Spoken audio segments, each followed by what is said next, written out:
Today we're exploring a place where people carved homes, churches, and entire villages straight into the rock. Every outing begins with tea, usually while waiting for the bus. And today that simple cup of tea was the start of our first Cappadocian adventure. Given Badlands plus Caves vibe. A short bus ride from Avanos, the landscape begins to transform. Some of the cliffs look like giant sheets of fabric draped over the mountains. The soft volcanic rock has been shaped by wind and rain into folds, ripples, and flowing textures that make the whole landscape look almost melted. Strange rock towers rise from the earth, and cliffs appear filled with rooms carved directly into the stone.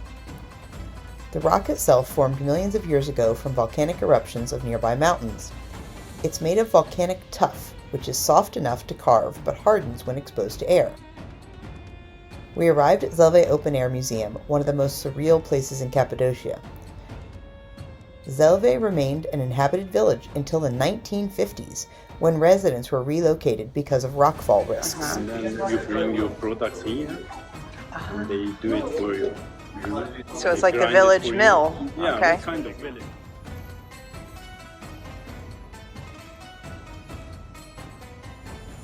From the entrance, the land opens into 3 separate valleys, each with its own character and history.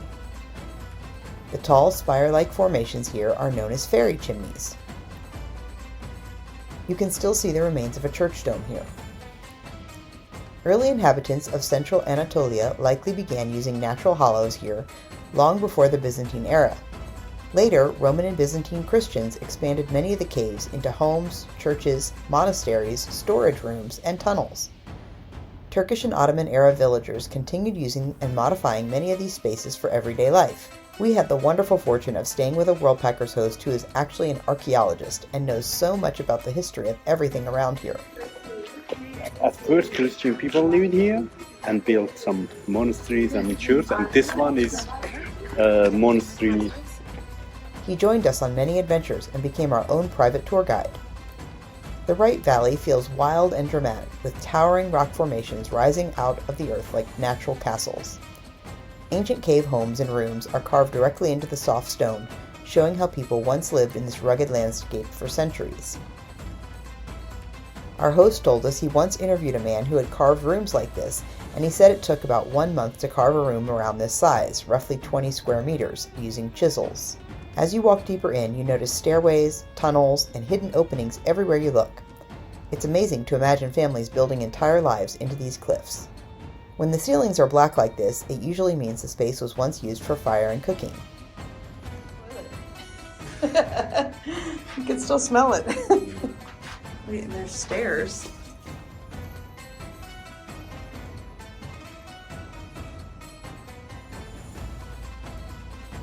Next, we made our way into the Middle Valley, which is the heart of Zelve Open Air Museum, winding paths connecting clusters of caves, chapels, and communal spaces. You can really sense that this was once a thriving village. The rock faces are full of carved windows and doorways, stacked above each other like an ancient apartment complex.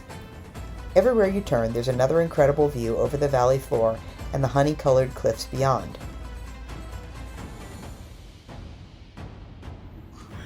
They made the fire in this hole, and then Okay, that's why it's all black. the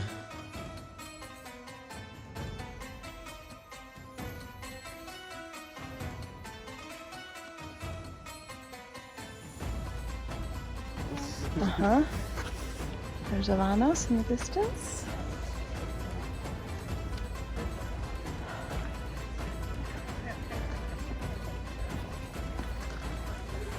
Not gonna be here for long. no. The cracks are getting worse. Here he's explaining how these villages were designed almost like a labyrinth, with multiple doors and tunnels leading up and down to different levels and different rooms. After war and ethnic violence, Greece and Turkey agreed in 1923 to exchange many Christians and Muslims, hoping separate populations would bring peace. The Christians went to Greece and the Muslims came here. It created more stable borders, but it also uprooted millions of people from homes they had lived in for generations.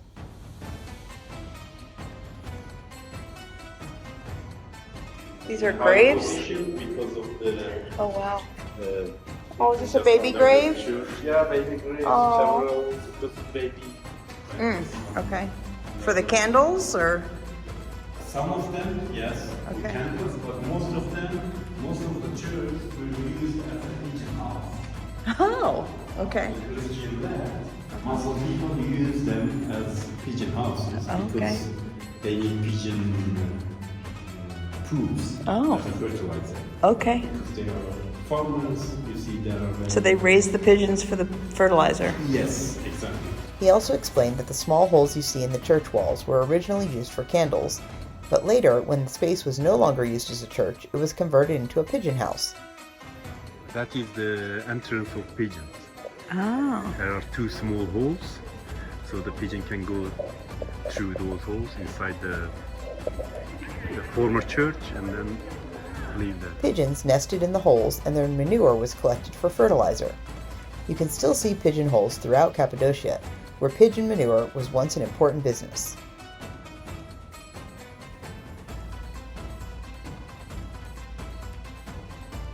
Then we headed into the left valley, which might be the most striking of all. Here the ferry chimneys stand tall and narrow, shaped by thousands of years of wind and erosion. Some still contain carved rooms, proving that even these impossible-looking formations were once used as homes and shelters. Walking among them feels like stepping into another world. It's one of those places where every direction looks unreal. That's the ladder Yeah. to the next section. Oh, wow. Oh. Let's try. She is climbing. No, I guess it's no. Yeah, you got it. Yeah, no. It's too. I tried. That was only the first two steps. Look, That's for mountain goats. there are 10 more. Yeah. Thank you.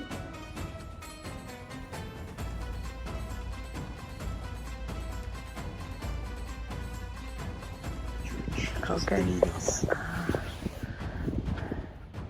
What makes Zelve Open Air Museum so special is that it's more than just beautiful scenery.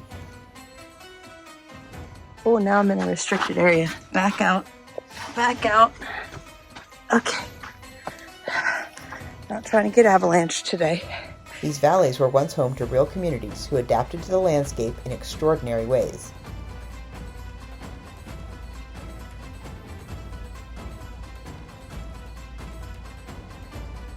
Today, wandering through all the valleys feels like walking through history, geology, and imagination all at once.